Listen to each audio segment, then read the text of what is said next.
Malgré les améliorations récentes des normes d'émission pour les véhicules et les centrales électriques aux États-Unis, l'Association américaine du poumon a constaté qu'environ 130 millions de personnes aux États-Unis respiraient régulièrement un air malsain. Ce que nous avons constaté est une augmentation remarquable du nombre de personnes affectées, surtout par la pollution de particules, celles raffinées mentionnées souvent dans notre rapport. Ce que nous avons vu ces dernières années, c'est que l'augmentation des grands incendies catastrophiques génère beaucoup de fumée et recouvre des millions et des millions de personnes dans les communautés à travers le pays avec cette couche de pollution malsaine. Le rapport affirme que le changement climatique n'a fait qu'exacerber la situation par la formation d'ozone, résultat de la réaction des polluants et de certains composés naturels avec la lumière du soleil, la chaleur et la fumée excessive des incendies de forêt qui se multiplient.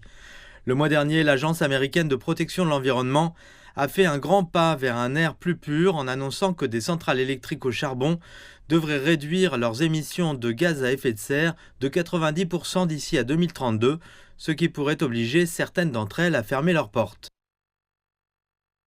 La quantité d'électricité produite à partir du charbon est en baisse depuis de nombreuses années. Et cela s'explique en partie par le fait que la technologie du charbon est généralement plus coûteuse que celle du gaz naturel, qui est également plus propre. Sous l'administration Biden, les États-Unis ont pris plusieurs mesures en faveur d'une énergie plus propre, mais les experts estiment qu'il reste encore beaucoup à faire pour remédier à la disparité démographique, car une personne de couleur a 2,3 fois plus de chances de vivre dans une communauté où la qualité de l'air est la plus mauvaise qu'un blanc.